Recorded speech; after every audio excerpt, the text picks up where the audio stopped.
What's up, people? I'm Alex. And I'm Topsy. And we're Sync the Beat Podcast. And welcome back to another episode. Woo, woo, woo, woo.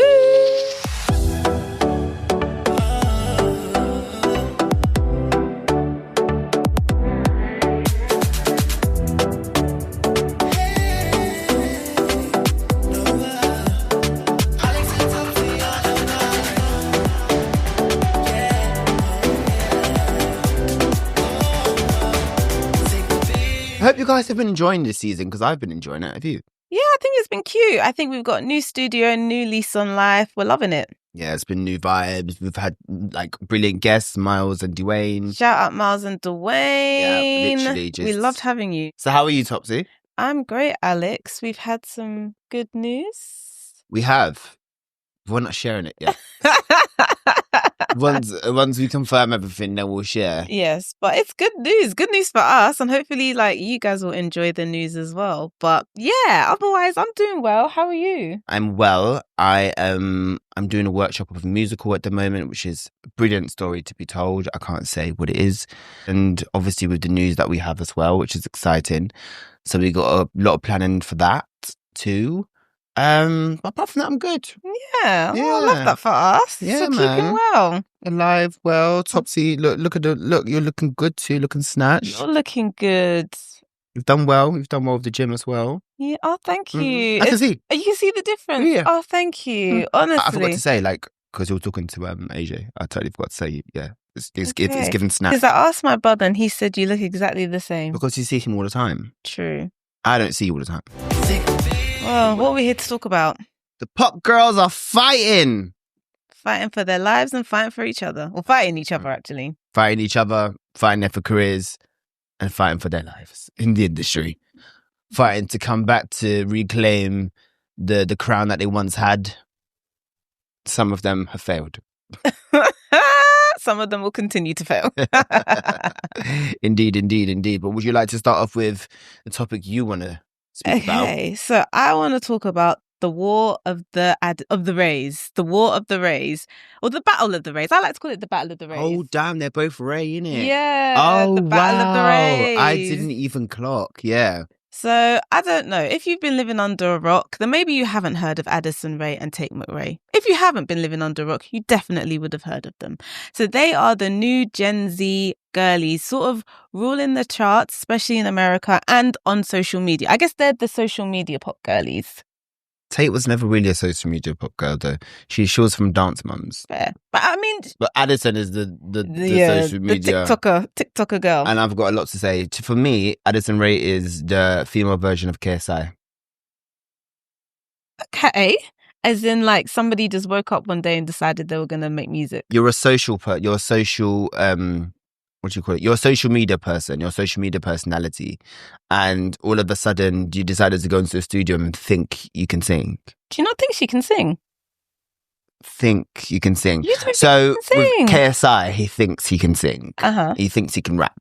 Okay. He thinks he's a musician. Uh-huh. I don't agree with that. Whereas Addison Rae is just whisper singing. It's soft. It's been done. Okay, I'm bored. She has no range.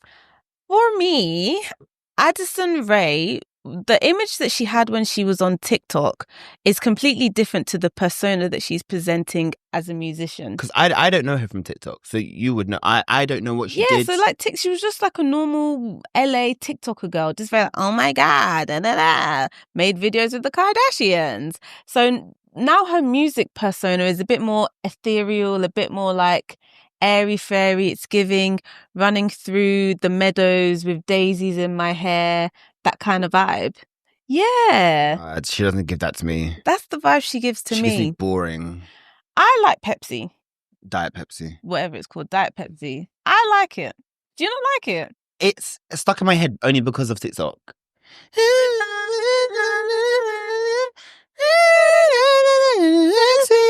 A lot of people are comparing her to Lana Del Rey, and I see why. I mean, Lana Del Rey invited her to her stadium tour in Tottenham Hotspur, and she joined her on stage to sing Diet Pepsi. Mm-hmm.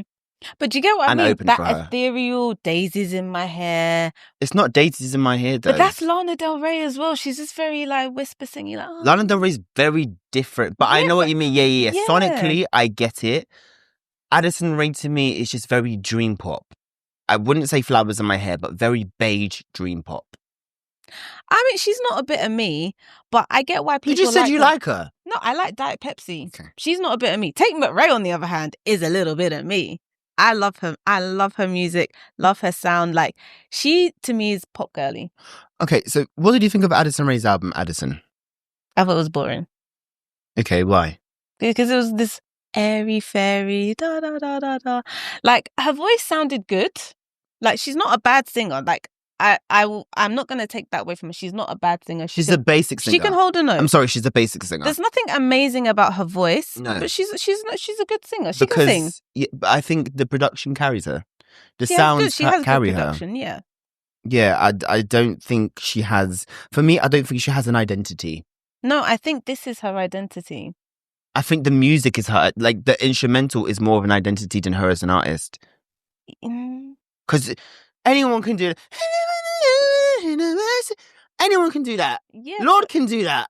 Yeah, and Lorde again is airy fairy, like wild, running through the fields. I think that's the vibe. Lorde is not airy fairy. No, but I think that's the vibe she's trying to go for. Yes, you're categorizing them as all as airy fairy, but they're not. No, I'm not saying they're all airy fairy, but Lorde's music videos, when she first came out, she was running through the fields with her hair blowing in the wind and flowers. She was wearing a white dress. Was she not? What song was that? The one that she was famous for. Royals. Yeah. Wasn't that what she was doing? But the song wasn't airy fairy. Fine.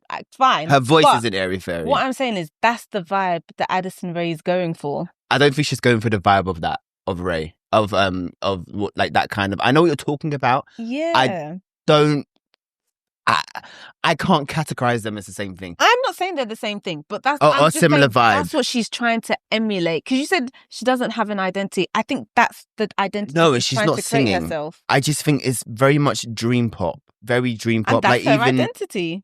Even the album airy fairy flowers and lardy doo colors and drawings and filters. I think that's what she's going for. This is very Tumblr 2010, 2011. But I will say her like she would eat in Tumblr. Yeah, but the person who styles her is her best friend, and if you go on her best friend's page, that's what her best friend is all about. So I think that's why she's being influenced, and that's what she's presenting to us now, because that's not what she was when she was on TikTok. Okay, so because I don't know from TikTok. I can only go off what I can see over here. And I'm just looking at this album cover more and more. And I'm just like, I don't get it. I don't know who she is as an artist. Headphones On was cute. Diet Pepsi was cute. Her album was cute, but it went nowhere. Aquamarine, that was a cute song too. Higher Fashion, yeah. But I got to the end. I listened to it in the gym the other day. And I got to the end of it and I was like, I couldn't name you 4 songs. I could probably only name you 3. 2 of them, which is viral. One of them, Aquamarine, which is actually just very good. A very good song. So I give you that, Addison. That song is very, very good. The whole package, her as an artist, doesn't make sense to me. Something is missing. This is what her first era. So, okay, I get it. Fine. There's room for her to grow. There's room for her to grow, but you need more of a personality. And I think you can't just rely on your social media presence and who you were beforehand to suddenly to think now you're an artist. How are you going to differentiate that? For me, someone who doesn't know her as a TikTok star, all I see is, now that I know she's a TikTok star, all I know is that she's someone who has just gone to a studio, has the backing behind her because she made it big. And let's make an album. Let's put some music out. Yeah, her numbers are great. Her numbers are very, very decent. Let's even have a look. I think that's because of her TikTok following. Because of her TikTok following. Yeah. Diet Pepsi, 400 million, which is brilliant. Like, great, you've got great numbers, but who are you? Just like I say with KSI, this is why I call her the female KSI. Who are you? KSI is known for Sidemen and his stupid videos online. Like, more power to him. I know him for his videos where he was like terrorizing his parents. Yeah, that too. Great. But then you as a musician, I don't get it. It doesn't make sense to me. Yeah. It's just forced. You can love music, but not everyone needs to put music out. You can love music as much as you want, but it doesn't mean you need to be an artist. Maybe stick in your lane. But I'm all for people trying things out. But if you're not good, I'm sorry, you're not good. Fair enough. Okay, now let's talk about. I was really passionate about that. Let's talk about Tate McRae. Do you feel like she should be an artist? Because she was originally a dancer. Right. Okay. Britney, dancer. Normani, dancer. Aaliyah, dancer. Beyonce, dancer. But Beyonce can sing. But yeah, I think her vocals are better. Yeah, so let's remove her from that. What's her name? Nicole Scherzinger. Dancer. She was the singer. Yeah, she was the singer of the group. But she could dance. move, yeah. These girls, they are known for obviously busting out a 1-2 look or move, 1-2 little split here and there, which is amazing. And we love to see it in their videos and in their performances. Tiana Taylor as well. And Tinashe. When they sing, we're removing Tiana Taylor from this, they're not the strongest singers. But they have a unique tone. Yes. So Tate McRae is like, I got his boys, And then Normani, do, do, do. And then Aaliyah, they all have that very thin, breathy vocal tone, unique vocal tone.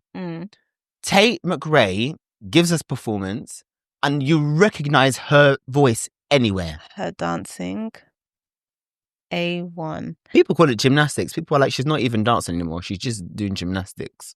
Okay, you go and do gymnastics then, and let us see what you can do. No, she, and the thing is, it's yes, she can do these interesting moves, but it's all about making it connect and look fluid. Her dancing is fluid. It doesn't look stiff. It just looks like she's just out. She's comfortable in her body. I love it. I love her dancing. She looks great. Her body is tea. Okay, yeah, she might not be the strongest vocalist, but they give her good songs. Okay, her songs are catchy. They are catchy, and they've all done very, really very well. Her new song, Just Keep Watching, is on the new Formula One movie, so big up you. Well done. I think she's doing because she hasn't got the massive TikTok following that Addison Rae has. So she is actually having to build her fan base, work on it, be smart with her releases, do the right collabs. I think she's doing everything she needs to be doing. She's been around for a good couple of years now. Obviously, what did she have first? She had it was X's that she released. Greedy was when she came up on. So that's from the new era. But like Greedy and X's and Run for the Hills, actually. So they were the ones that kind of piqued my interest in her. I was like, who is this girl? And it was like I was forced to listen to her because you were the I kept one that hearing her. Even told me about her. Really? Yeah. Wow. Yeah. So I did like her more than I thought I did. But like I kept hearing Greedy, but I didn't like it that much. I was just like, I'm a for myself. Please believe me. Like, it was different though. It was different, and people comparing her to Britney, saying she's the new Britney because she's doing all the and with these cute little songs. Okay, but Britney has a unique voice as well. Yeah, she also has a unique voice. I see where they're going with that, but because they're both blonde, blonde and nasally, but. You can't compare what you can't compete. Britney's Britney, Tate is Tate. Yeah. It's like when people keep saying who's the next Rihanna or the next Beyonce. No one. Yeah. They're still here. They're not dead. Come on, get a grip. Stop comparing people to the older generations. But that's why I think it's weird when people keep comparing Tate and Addison Rae to each other. I think they're two completely different artists. Very different. They're not even on the same lane. They're not in the same playing field. No, Tate can dance. I've never seen Addison Rae dance. Girl, this video's going viral online right now of Addison dancing on her tour, and people are like, "Go and girl, give us nothing." Oh no! But then it's like she's trying. This is what I keep saying. She's trying really hard. Yeah, but I think she should be like. I've never seen Lorde dance. Lorde doesn't need to dance. Lorde ain't a dancer. So if you know dancing is not your strong suit, just don't do that. Purple Lace Bra and Diet Pepsi, the melodies. I get what they're saying. I think they're different. The melodies are very similar. They're the same notes. But I don't think she plagiarized it. Do you not think? No, because where would you have heard it to plagiarize it if it all came out at similar times? Yeah. I don't think it was plagiarism. It's similar, but I think the songs as a whole are different vibes. So I don't think you can, again, even compare it. I think people are just looking for something to talk about and they're pitting them against each other. Yeah. Yeah, but no, because they do sound similar. The melodies are the same. But then again, I will stand and die on this hill. There's over billions of songs that have been made. Ideas as original as you may think they are, some of them aren't. You've probably heard it somewhere. But then also, people can also have the same idea. There's only 8 notes. A, B, C, D, E, F, G. No, there's only 7 notes. Ew, why did you say it like that? I'm thinking of the piano, C, D, E, F, G, A, B, and then the flats and the sharps. Yeah. C, D, A, E, B, F, G, C, D, A, B. E. Oh, no, stop doing You it like started that. from C. Yeah, because that's middle that's C. Yeah, right. come on, middle C. But I get it. There's 7 notes and then, the sharps and flats in between, and you got the tones and semitones. So there's only so many notes in the world. And you're both making pop. You're both working with similar sort of producers as well. They probably even know each other. There's only so much you can do in pop. Like, you can go really far-fetched and stuff. You can go really left field. But also, there's, as you said, there's only 7 notes in the music world. So, what do you expect? This is her dancing over here. Look, she's trying. She's trying. Not bad. But she's not a dancer. She's doing the That's the choreography she was given, and she did it. It's given us nothing. It's given me Dua Lipa. Yeah, but that's the choreography she was given. This is just so. Sorry, I just hate to say it. I just think she's just it's just privileged. It's privileged. No development. Go to class. Okay, but let's also, when Dua Lipa first, and she was doing. Go to class, and she went to class. Exactly. So Addison Rae will go to class and she'll come back and give us something else. Well, she should have known, and she should have studied Dua Lipa, because Dua Lipa is her generation's pop star. You're a young girl. So when we're all cussing, oh, Dua Lipa, you need to start dancing. Where were you? You were also on the comments. You saw all of this because you're social media girly. So you too, before you even step foot in that studio, let me go to a dance class. Let me work on my choreography. She's probably hired somebody who she thought could teach her how to dance, and look at the rubbish that she's been given. I don't blame her. I blame her team. Anyway, I don't think she's the greatest singer, but anyway, who am I? I think she's privileged. She didn't come out of nowhere. She came off privilege. Yeah, she came off of TikTok. Then didn't she want to be... I thought she was an actress. There's one other star. One other star that I would say is the bridge in between Dua Lipa's era, probably even before Dua Lipa's era. No, because she's still very young. Dua Lipa's era and the new kind of pop girls. Zara Larsson, she's in the middle of the millennials and the Gen Zs. I feel like Zara Larsson... Because she's still... You know when she released Ain't My Fault, she was 17. Yeah, but that was 10 years ago. But I feel like she was around the same time as Dua Lipa. Yeah, so around. Now, the thing with Zara Larsson, I didn't realise she's been releasing music consistently. Yeah. She's like, looking at her discography, she's never taken a massive break. I feel like every year or every other year, she's at least been releasing something. Girl, what happened? Her label happened. What happened? She had beef with her label. Obviously she releases One, which is her first album, but no one listened to that. The one album that for me is like her first album is So Good. Oh, that song, so good, so good, so good. Mm-hmm. And she had My Babes, Ty Dolla $ign featuring on it. Yeah. For somebody who's such a pop girl, like she's from a Scandinavian country, she collabed with the right rappers. Well, and it worked. Listen, Zara Larsson, she has black in her somewhere in her ancestry. Even her sister's dating a black man. Oh, there we go. Love that. Love that. Dating a nigga, and I love it. Because sometimes when the pop girlies collab with rappers, it just falls a bit flat. Forced. But at her collabs, it worked. I don't know. And I think because she was so authentically herself, the rappers actually molded more to her sound rather than her trying to catch on to their sound. So it worked. Child, you know, she had a song with Wizkid. Yeah. On her album too. Yeah. Before Whiskey was Whiskey. 24th of June. And then that collab, Never Forget You with MNEK. Oh yeah, that's a brilliant song. Sick song. Like, the thing about Zara Larsson is when she came out, she created her own unique sound. Like, nobody else was making music like her.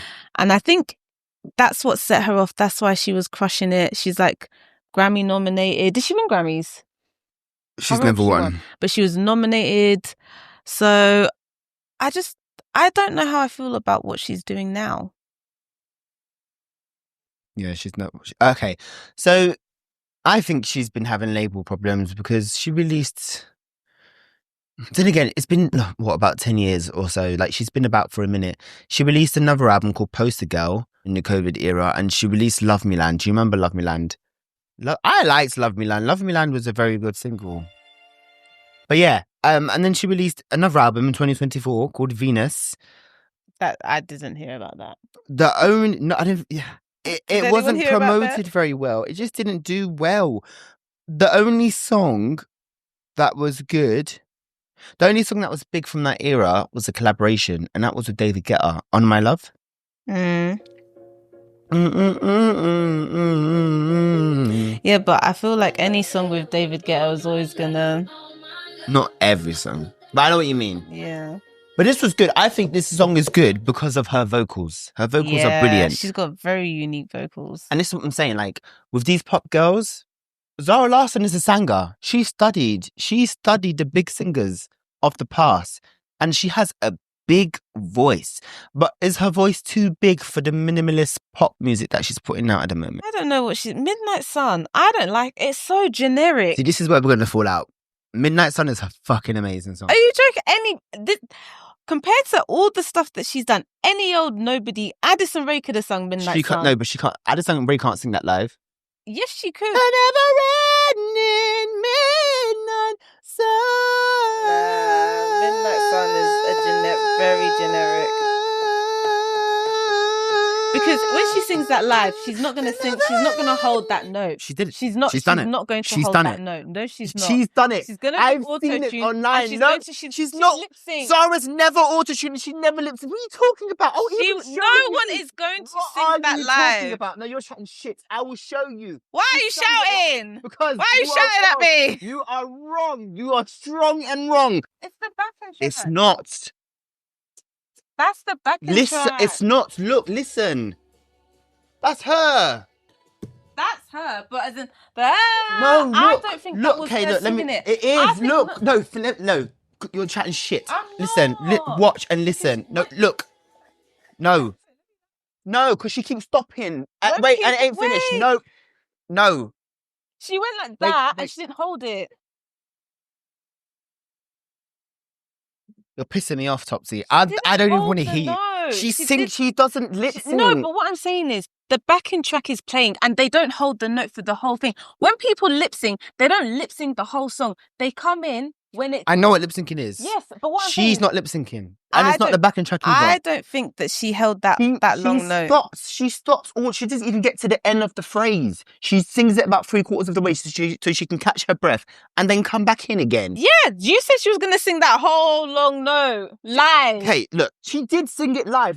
She went, okay. And then she pulled the mic away and then she stopped. That's what I'm saying. She's not going to sing that whole. But she can't sing that whole thing live. She can't sing that whole phrase live because the final note. The next note is straight in. There's no time for you to breathe. So you have to stop there. I'm telling you this as a singer. You have to stop at a certain point. I'll even play you the song, Topsy. Look, you can listen to where the note ends.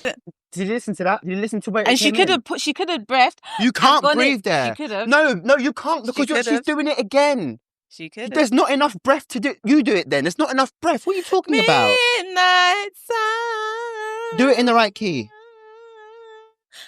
And then go again. No, because you can't. I feel like you could. If you were a real singer, you could.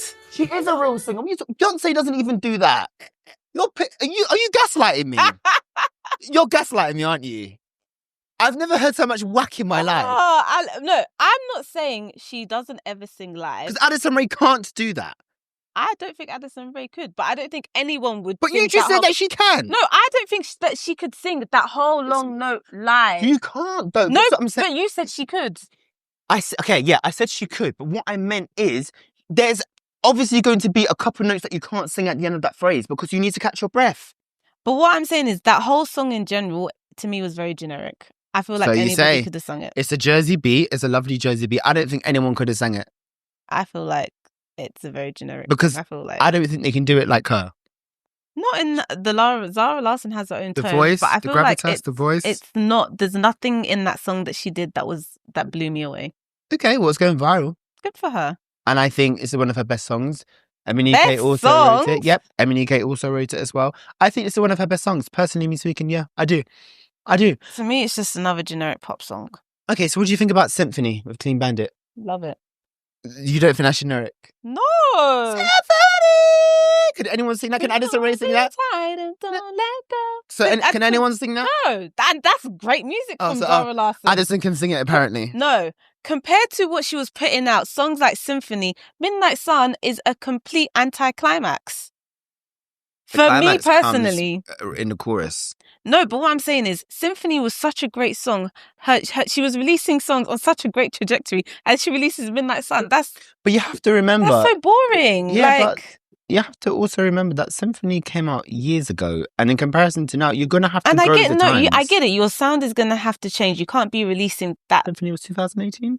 But what I'm saying is, compared to like what the other pop girlies are releasing, Midnight Sun is just okay, great. So why is it taking this for her to have even more recognition? Because she did release another single before this, which was Pretty Ugly. I prefer Pretty Ugly to Midnight Sun. My face. Have you ever seen a pretty girl get ugly like this? Nasty like this? It was a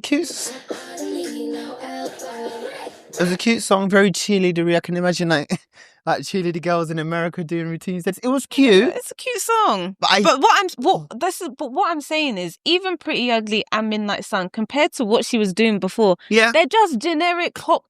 Like, it's okay. Do you think though, if Zara released something like Symphony right now, it would have done well? Or even her old songs like what was Ain't My Fault? Do you think it could have done? I don't think they would have done well right now because it has been years. No, but I feel like if we hadn't have heard Symphony and she released it today, I think it would do well. Clean Bandit aren't even doing well these days. Yeah, she would have had to collab with somebody else. So then how would the song have even come about? But as in, I don't know, but what I'm saying is if just the song Symphony was released, forget about the collab, the actual song was released today, I think it would still smash the charts. I just think I get you need to move with the times, but it's just like go back to the drawing board and come back with something more unique. Okay. Are you not happy that this song is putting her back on the map? Oh no, I love that for her. Because she's deserved. Yeah, I'm standing behind her, but I want to see more. And I feel like this is an easy way out. Because it's an easy way out. It's a pop song. Okay, cool. You know, it's gonna do semi-well-ish. Do you know what? She didn't take a risk. Maybe that's my thing. She's not taking a risk. Really, with it. I thought this was a risk. Because she doesn't put music out like this. I didn't think it was risky. She doesn't put music out like this, and I think we don't hear singers singing in the chorus. I know it's a generic beat, as you said, a generic Jersey beat. I think it's a fun beat, but someone holding on the note and flipping between two notes throughout the whole chorus for that long, we're not hearing people doing that these days. We're not hearing actual singers singing.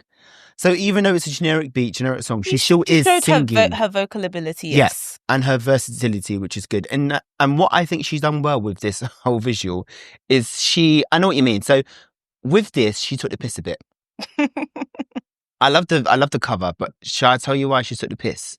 She took the piss because did you know that there was in Symphony, Symphony blew up again on TikTok. You didn't know this? So how life feels when you finally give up and just start killing people. Oh, okay. My therapist told me I'm the problem. Oh, so it's like people having those like self-actualizing moments. They're like, oh, and they're taking the piss. Okay. They're taking the piss. So what Zara did is she capitalized off it.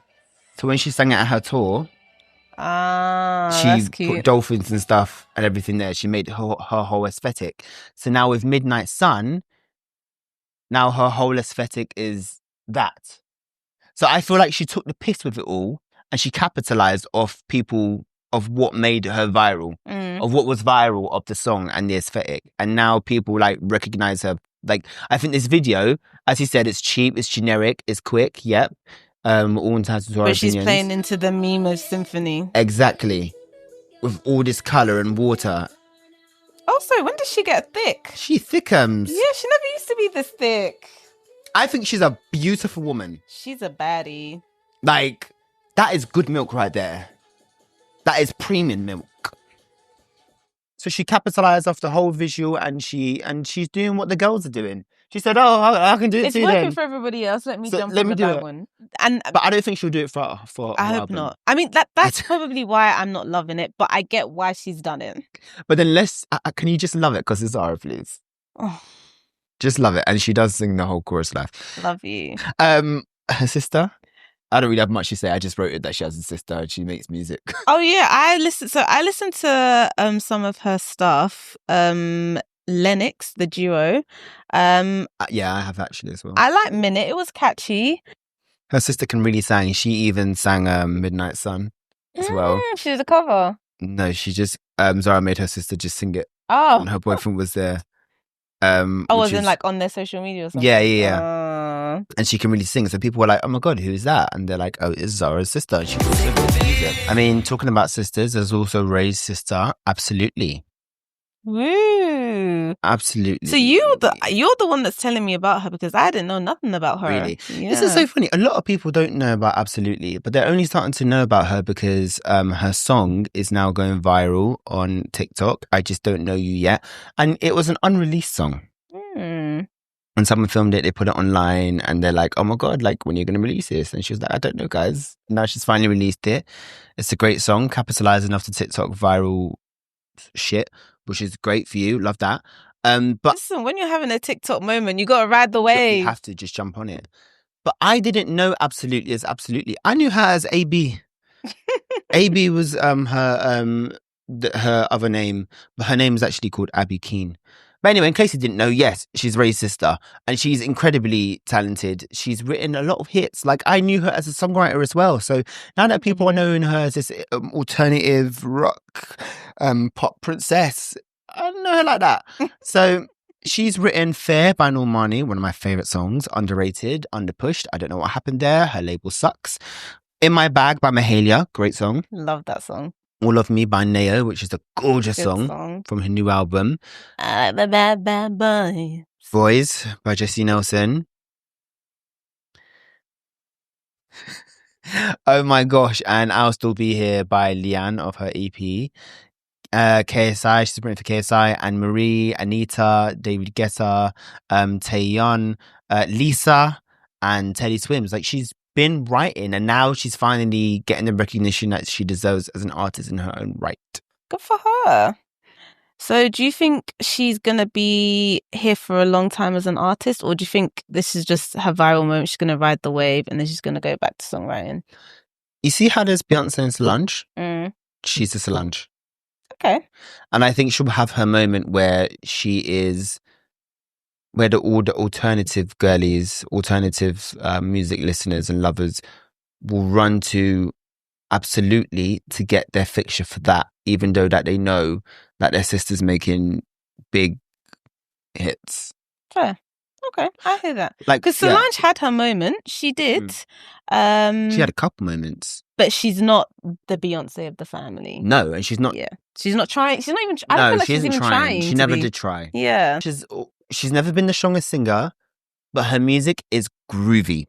Losing You, one of her best pieces of works and video. Losing You is a fucking vibe. And then she obviously released Crane in the Sky. Do you feel, but is her music a little bit more political? Like, she's trying to make a statement? Why'd you say that? As in, like, I feel like when she releases music, it's, I don't know, maybe she's more trying to get a message across rather than, I'm trying to top the charts.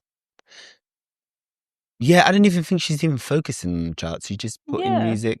Yeah, I know, political. Not political as in, like, right, like fighting for Palestine, but as in, like, maybe she's trying to get, like, themes across, like social themes. Yeah, more themes and more stuff that relate to her as opposed to anything political. More black power. And it's quite more avant-garde and very unique. Like, I remember one of her performances, like, she's down on the stage and then there's a woman up on a platform on the box dancing the whole time, and it's just very artsy.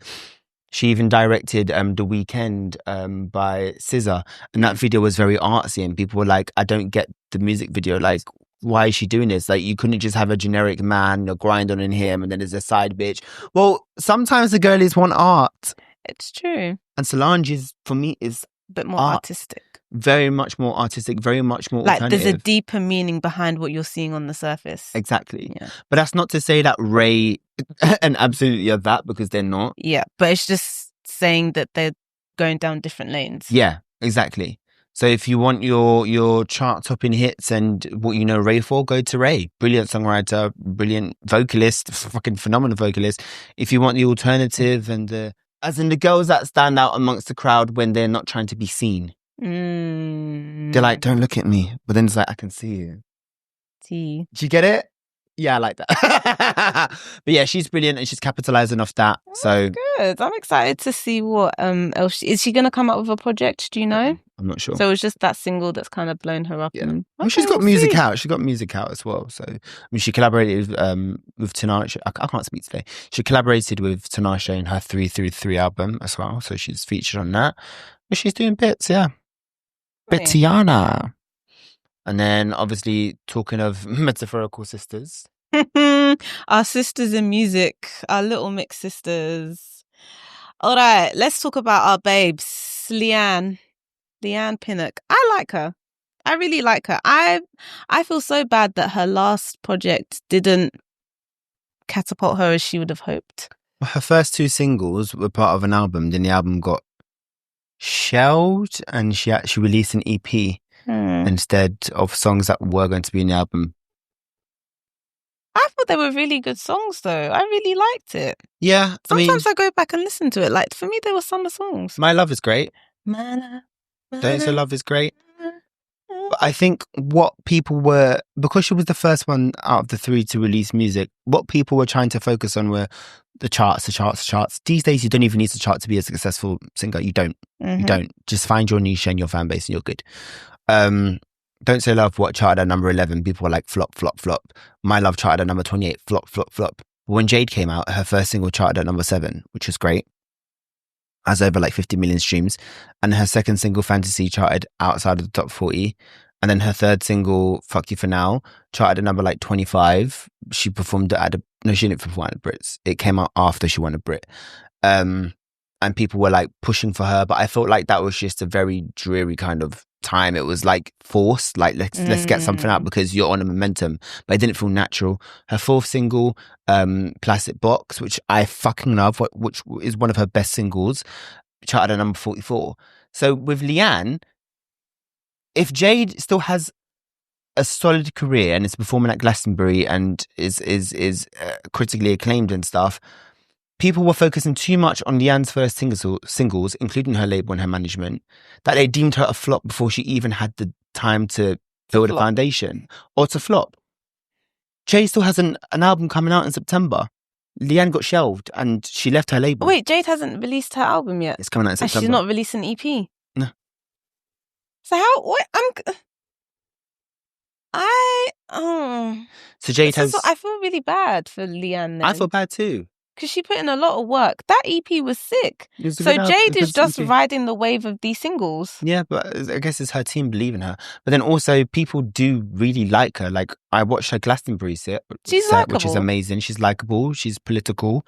But her Glastonbury set was amazing. She, the audience was, the tent was packed out. Everyone was screaming her singles back to her. She has star quality.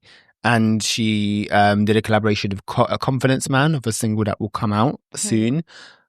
Leigh-Anne never had the opportunity to do any of that and ride the momentum. People were just like, oh, her songs aren't doing well. But Jay's wasn't any better. Yeah. So she wasn't ever given opportunities to perform on this stage or on this place. But then again, is it because Jade is very pop and Leigh-Anne... Is it again urban? They don't know where to place her. Yeah, because she's a urban black woman, and this is kind of falls into what we spoke about on with Dwayne. You don't really know where to place these black pop stars. Because as you say, she's urban, but she's still making pop music. Yeah. Do you know what's funny? So when I was at my radio station, I played Nature and My Love to my station managers, and I was like, oh, we should be pushing Leigh-Anne because she's a black artist. She's making R&B adjacent music. And then the station manager started wincing. He was like, yeah, this is too pop. This is too pop. And I said, really? So it's interesting. So even you think she's pop, you think she's too pop, but then the general public she's think, black. yeah. It's because she's black. They can't really see a black woman being pop. And because she's not, and I think as well, her whole aesthetic, she's leaned into having braids in her hair and things like that. She's not leaned into the straight hair aesthetic, which Jade has done a little bit more. Like in that Plastic Box video, she's wearing a blonde wig. Yeah. So it's very poppy though, isn't it? Yeah, it's making it a bit more palatable for wider audiences. You think? She's her wigs are her characters. But what I'm saying is everything's a bit subconscious. So when you watch something, whether you're conscious of it or not, you're thinking, oh, can I identify with this person? So if you're sitting there, Jade's racially ambiguous, she's got brown skin, she's wearing a blonde wig, straight hair, like many people could identify that. I could identify with that. I could put on a blonde wig. Becky down the street with her blonde hair can identify that. Whereas if Leigh-Anne is now busting a wine with her braids, Becky can't necessarily identify with that as much. But the Becky's from East London can. Yeah, but the Becky's from up north in Worcester, Worcester can't identify with that. So I guess when people look at those kind of music videos, they're like, oh, I don't really know how I can push this to my audience in Bristol, or my like constituents in, I don't know, Bermondsey, I don't know, all these places. So that's why I think it's, again, to do with marketing and how they feel like, okay, we don't really know where to put her, so we're just not going to put her anywhere. We'll shelve her. That's interesting. And when you were talking about like hair textures and straightening hair and stuff, I automatically thought of Rae. Rae, you know Rae back in the day, she used to wear these big old braids. Rae was black. Now she has that short bob. And it's straight. Yeah. But maybe she just likes her hair that way. And I don't think there's anything wrong with... Because when Leigh-Anne was in Little Mix... You have to remember, she's mixed race. Yeah. When Leigh-Anne was in Little Mix, she wasn't really doing all of this. She was wearing the weaves and the wigs and the straight hair. She had braids. Fair, she did. How? And sometimes she did have the curly and the textures. fro. She had a fro out. Yeah, it was a bit more curly textures, but it was like long. It was more towards like the looser textures. She wasn't really doing braids as much. But I think now she's heavily leaning into like... Yes. And again, even the song that she sampled is very much put your back in it. It's a pop song, but that song very is Caribbean-esque. Yeah. You know, she was at Urban World last night and she played the song. Did it do well? Did people respond well to it? Sorry? I could only just see her in the video. Oh, okay, fine. But I'm so upset that I didn't go. But I was tired. I was exhausted. We were supposed to go. And it just... What happened to you? Nothing. I was at home. Oh, I didn't know. I didn't even know you got home. Because I was at home. I was home by like 11, 12. So when you said, oh, you don't want to go, I just got undressed, took my makeup off. Okay, cool. Yeah, I was just... No, but I get it. And then now we have this today and then we're out all day today. Yeah. Obviously now Leigh-Anne is independent. She's no longer with Warner. She signed a distribution with Virgin Music Group.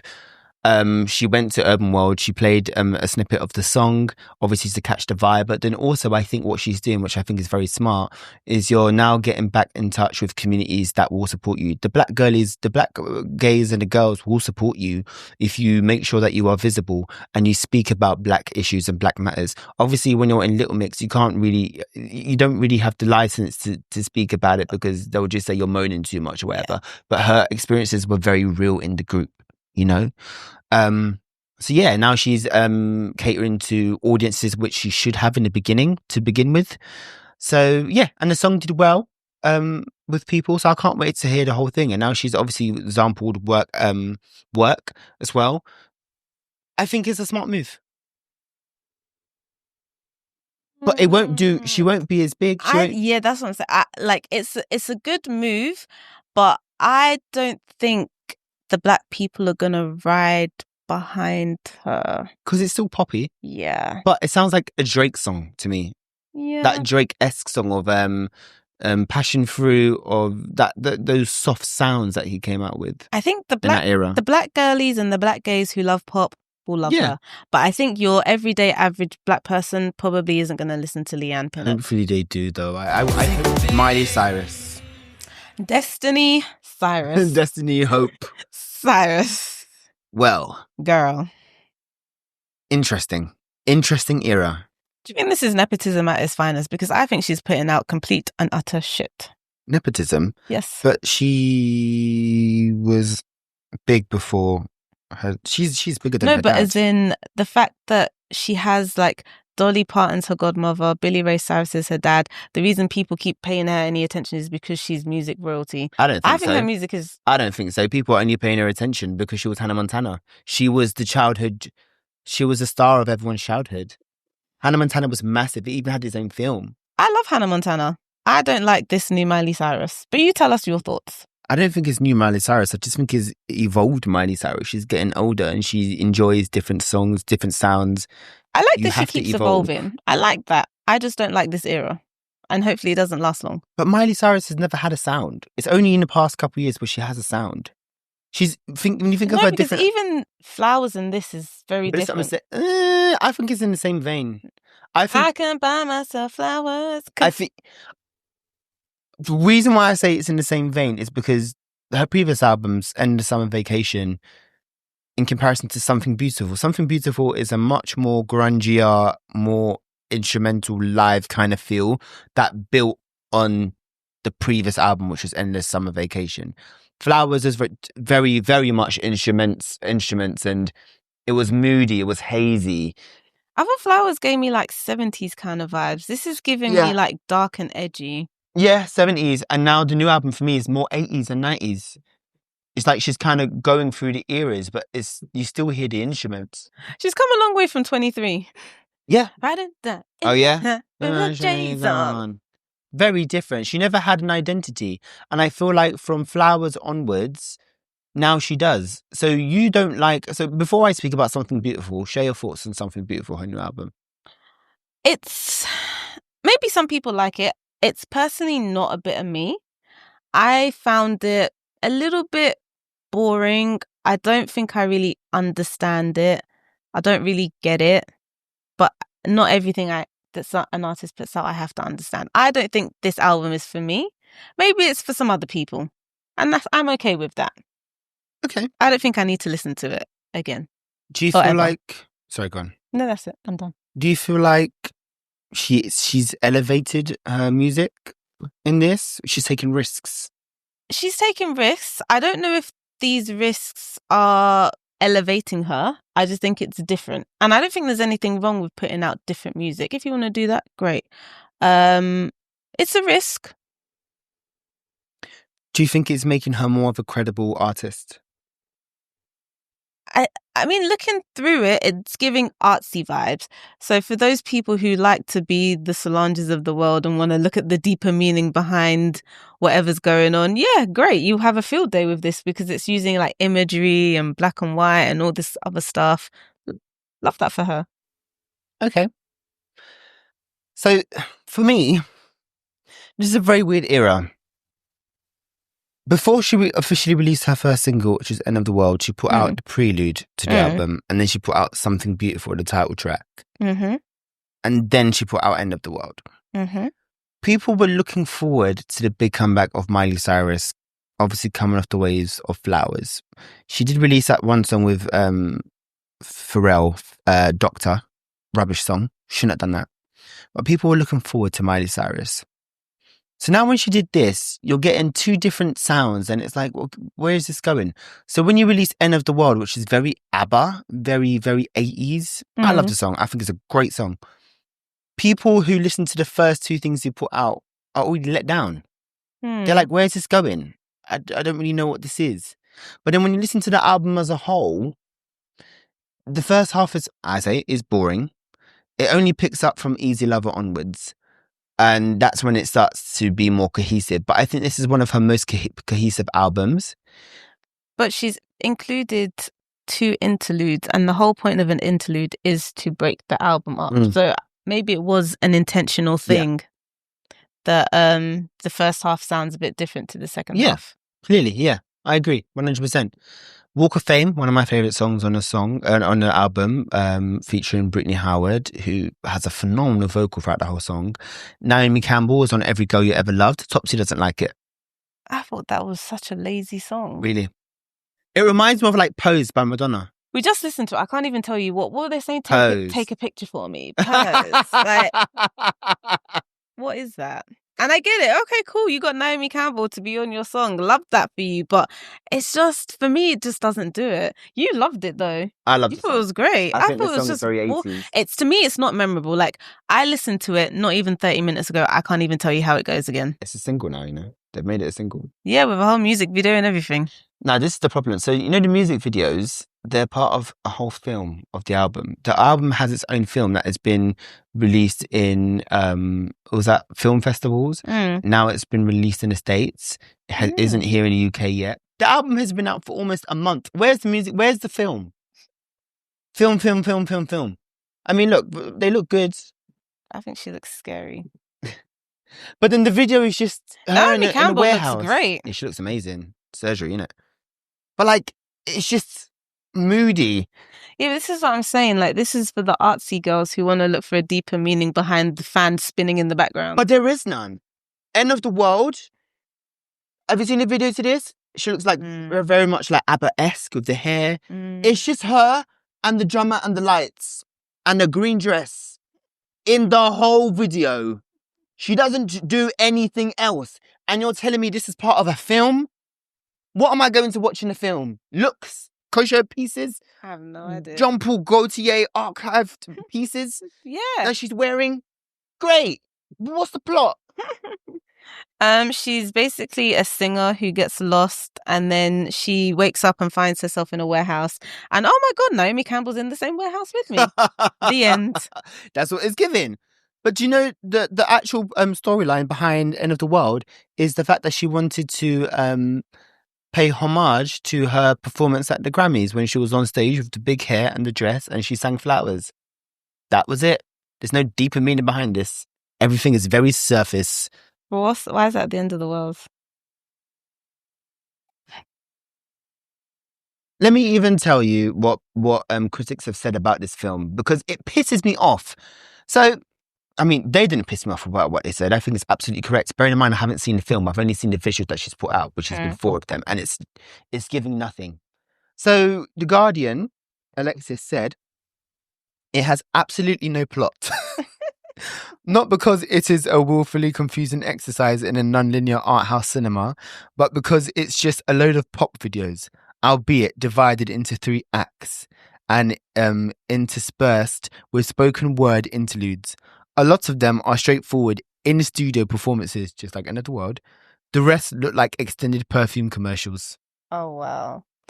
So I remember we've spoke about Miley before and we had this conversation. We said, is everything she's doing intentional? No. Or is she just all over the place and she doesn't know what the heck is going on? All over the place. And it's giving what the heck is going on. Yeah. She has a legend status because of what she did with Hannah Montana. Hannah Montana was so good.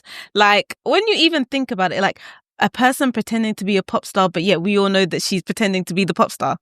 Great idea. Amazing Great idea. But she's ridden off the coattails of that, where she's now become her own person.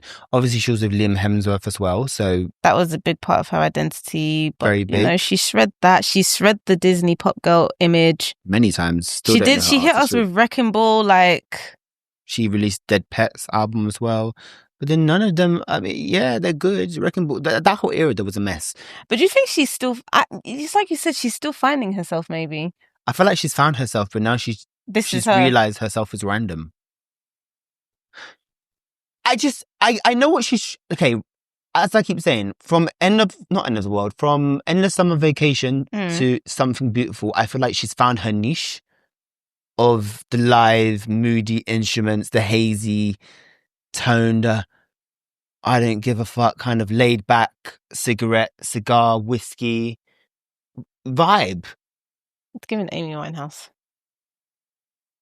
How dare you? I don't think she cares. She doesn't promote her music. She doesn't tour. She doesn't like to tour. She's got vocal damage. She performed Two Most Wanted with Beyonce in Paris on the tour. Miley was dodging them notes. She couldn't sing them notes. She was dodging them heavy. And when you stand next to a vocal prowess like Beyonce, Yeah. you have to vocally deliver. Miley tried, but people were kind of ignoring the fact that I don't think she was vocally healthy and strong in that performance. Has Miley ever been like the strongest singer? Not She's got really. a powerful voice. I think she's got a unique tone, but I don't think she's ever been an amazing singer. She's got a lot of power behind her voice. I just splashed my face. She's got a lot of power behind her voice. That was very young though, so her voice is much deeper than it was. I came in like a wrecking ball. But she's never really shown off her voice. Like, I don't think... Wrecking ball she has. But now she just sings very low. Angels Like You was brilliant. Party in USA. Yeah!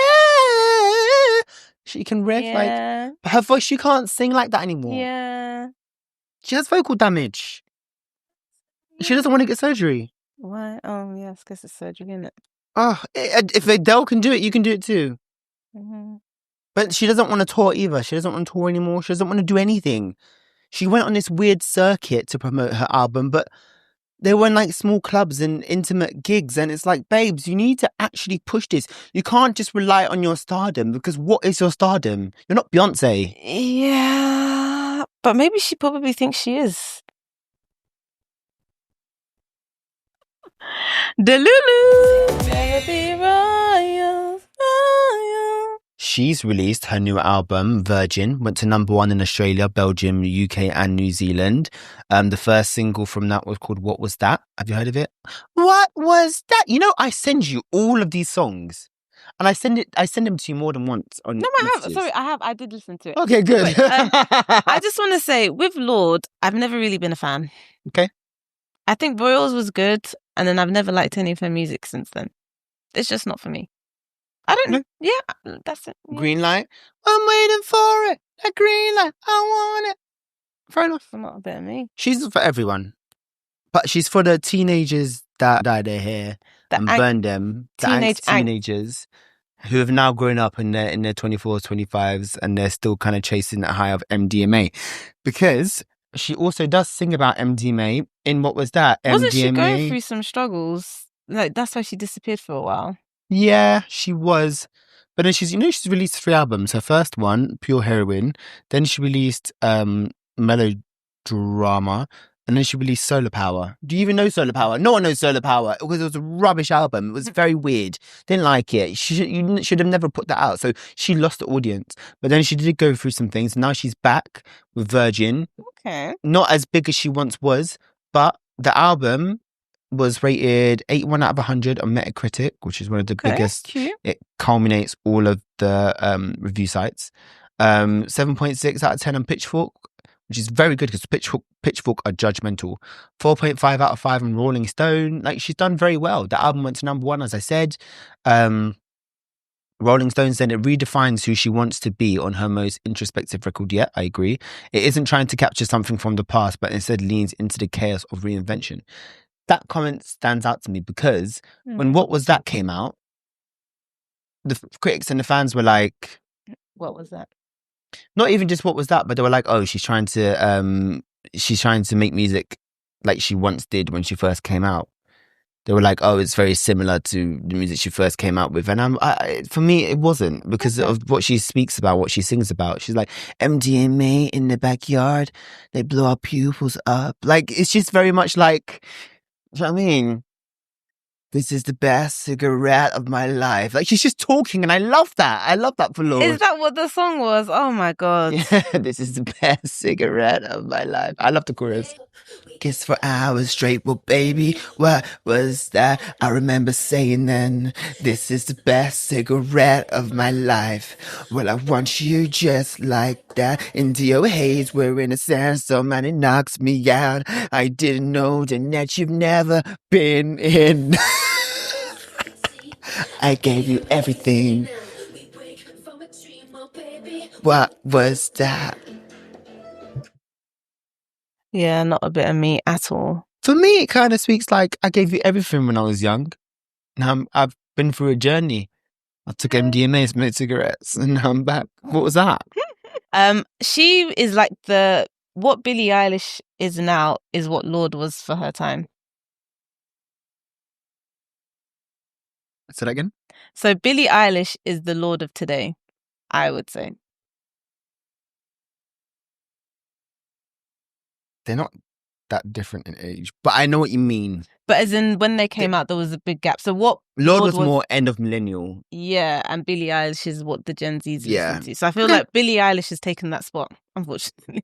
Not that there's enough space for everybody, but I feel like Billie Eilish, if somebody wanted to listen to that, like MDMA, my teenage angst, I think they just go and listen. Olivia Rodrigo. She headlined at Glastonbury. She was praised by a lot of critics for playing her music live with a piano and a guitar, because she does play her music. Well, if she doesn't play it live with a piano and a guitar, what else is she going to do? Because that's her whole... People will just say, why are you here, Glastonbury? Because you know how like Glastonbury festival goers are like, oh, it's for rock stars. People. Oh no, we've moved on from that. We've moved on. People haven't accepted. Girl, we have... Glastonbury is for everybody now. When Stormzy performed there, then what? Heck, when Jay-Z performed there. Exactly. And he mocked the Gallagher brothers as well. Today is gonna be the day when they're gonna bring it back to you. And he went on with a guitar that he absolutely was not playing. But he mocked you guys. Glastonbury is for everyone. People praise Olivia Rodrigo even though they didn't know her. The people that didn't know her are the older generation. So for me, it's like, even though we don't know the songs, we don't vibe with the artists as much, we don't know them as much, it's because we're not young anymore. There's a new generation of people and festival goers that are going to the festivals that know these artists. Some of these artists I don't even know. And we need to understand that we are getting older and music moves with time. So the fact that Olivia Rodrigo headlined at such a young age with two incredible albums, just two, by the way, it's fucking phenomenal. So Yeah, but I think the people behind Glastonbury are smart because they're not sticking with what they started with. They are moving with the times. And it's just unfortunate that the older lot, because I get it, like it's probably been a tradition, like people go every single year with their mates. They've been doing it since uni and now they're now in their 40s, 50s. So bands like, I don't know. Kings of Leon. Exactly. You can't still expect them to be played or to be headlining every year, or Oasis, or I don't know, Coldplay. Do you get what I mean? Like other artists do need a chance, and the new young ones that are going, that have the money, that can afford to go, they want to listen to their music as well. They're the ones that are investing. Yeah, so they're the new generation. And when was the last time Kings of Leon released a song or released an album that blew up? Yeah. They might still be releasing music, but I don't know. I don't know what music they're releasing. And music moves with time. Exactly. 2027, we need to be there. We actually have to be there before we turn 40. It's not even a joke anymore. This is serious. I've never tried to get tickets, you know. Have you? I just never knew how. Oh. But there's a whole big process, so we all need to be on it when tickets come out. We need to sign up. Also, Glastonbury, if you want us to host the stage, just let us know. If you want to invite us for free, put us in nice tents. Yeah. Well, this has been us, Sync the Beat podcast. Thanks for listening. You can follow us on all social media platforms at Sync the Beat Pod. And you can find me at Aratopsy. And me at Alex Akwa. You can also find us on all streaming platforms such as Spotify, Apple Music, Amazon, and YouTube. Woo! Signing out.